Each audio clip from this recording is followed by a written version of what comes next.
Today and Across the Fence, it's time for Bird Notes. We'll see what interesting late-season migrants are passing through. Good afternoon, and thanks for joining us. I'm Judy Simpson, and joining us, as always, on the fourth Wednesday of each month is Mark LaBarr, conservation biologist for Audubon, Vermont. Welcome. Great to be here. And now, you tell us we're in terms of the middle of fall migration. Yeah, middle to the end. For, I should qualify that, for a lot of our songbirds, which I'll talk about today. There's still a lot of migration that's happening with a lot of our waterfowl out there. Geese are moving and other waterfowl are moving up and down Lake Champlain, and people are seeing them in the ponds. But as far as some of these smaller songbirds, we're pretty much at the tail end of that, with a lot of birds passing through and leaving us and heading for warmer places down south. It is that time. So what birds can we expect to see? Well, probably the one that I've been seeing most around the Audubon Center has been flocks of white-throated sparrows. Now, this is a species that does breed here in Vermont, and it has that white throat. We've talked about it many times before, the poor Will, Peabody, Peabody, Peabody song. And this bird is moving through right now. Like I said, it's moving through in flocks. There's a lot of different sparrows that are out there. One other sparrow species that we're seeing is dark-eyed juncos. Now, these birds are kind of passing through, but they're also moving in to some extent. I was going to say, don't they stick around? Yeah, they do, and people will pick them up at their feeders. Oftentimes, when you see juncos, all you see is, as they're flying away, the outside tail feathers are white. Right. And they can be strong colored like this with gray, but they can also be very brown too if they're young birds and females. So, but around feeding it underneath your feeders during the wintertime, but slowly moving through. And in those same flocks of sparrows, you know, oftentimes these are little brown jobbies, as we're called. If you look hard enough, you can pull out something a little bit different than, say, a song sparrow or a white-throated sparrow. I had the pleasure the other day of picking up this bird, which is a white-crowned sparrow. And you can see on this one, unlike some of the other sparrows, this has a really pure breast on it, and it's got that nice light white crown on the top. Sometimes this time of year that'll be a brown, a very shade of brown. So this is a bird that doesn't nest here in Vermont, but it passes through both in the spring and fall, you know, and a good sparrow for folks to pick up on its way through. Now, where's it going?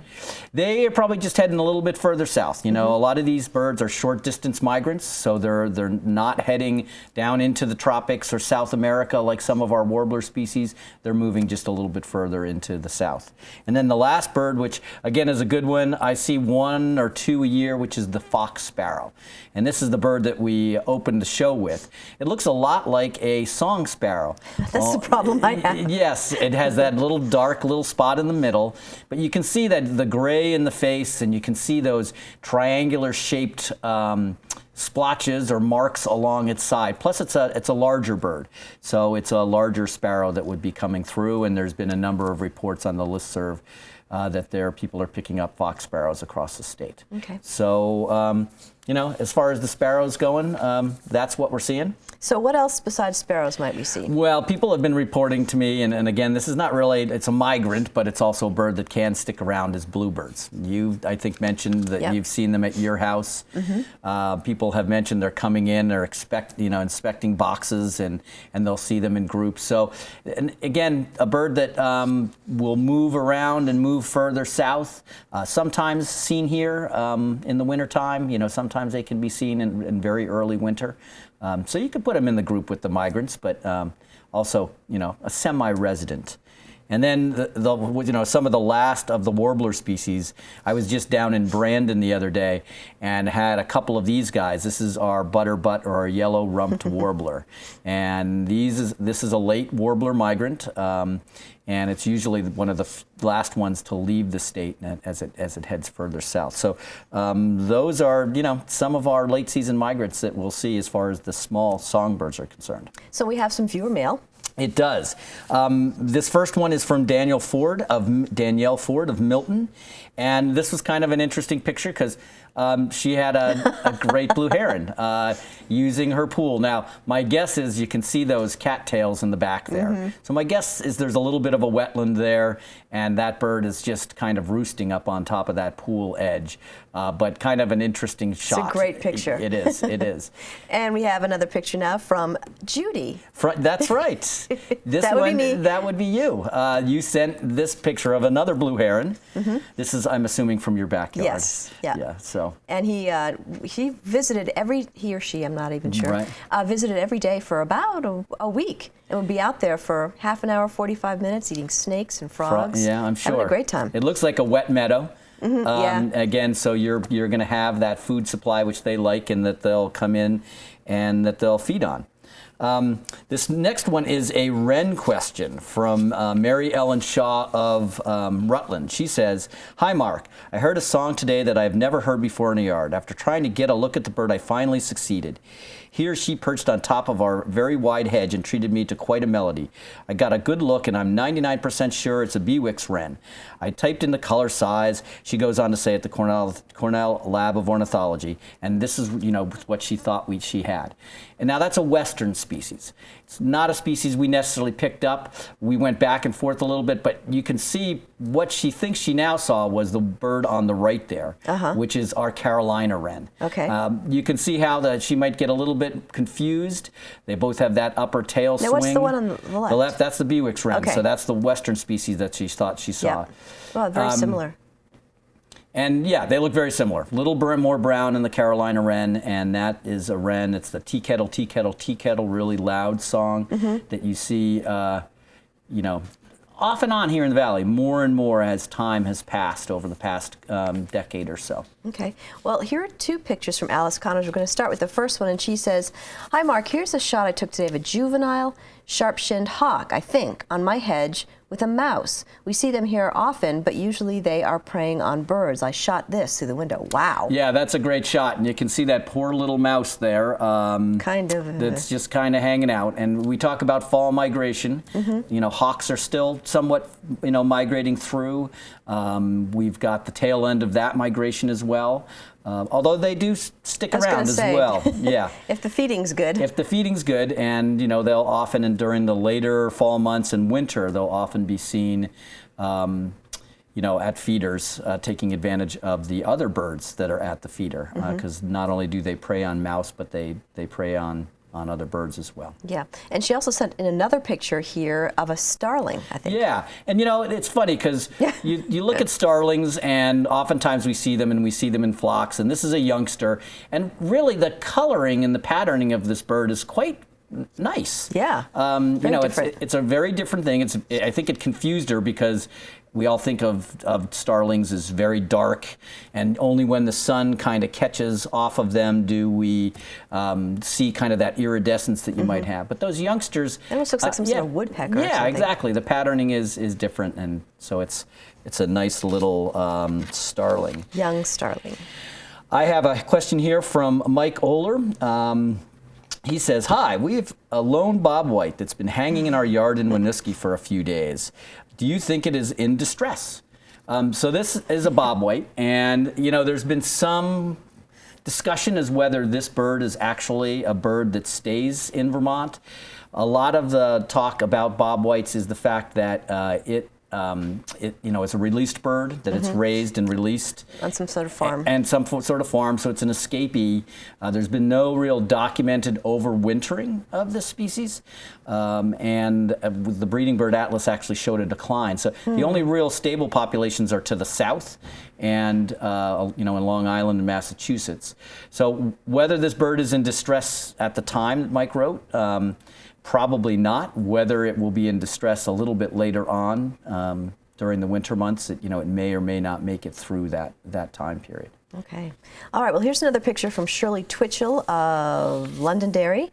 She's been seeing these birds around her house. Yeah, turkey vultures. and she asked me whether or not they were turkey vultures, and they are. She got a nice shot of these two big birds sitting in her yard. It's a little unnerving. Yeah. We often see them. They have a very V-shaped pattern when they fly. So V for vulture. We've talked about that before. And it's funny because my kids go to school in Bristol, and watching them play soccer in the fall, there were always lots and lots of turkey vultures that you would see there. Now, the dump was right next to the playing fields, down away from playing fields. And they've recently capped that. So I've noticed a noticeable decline in the number of turkey vultures there. But, they're moving through. They're doing the same thing. They're a late migrant, an early migrant that comes in on us.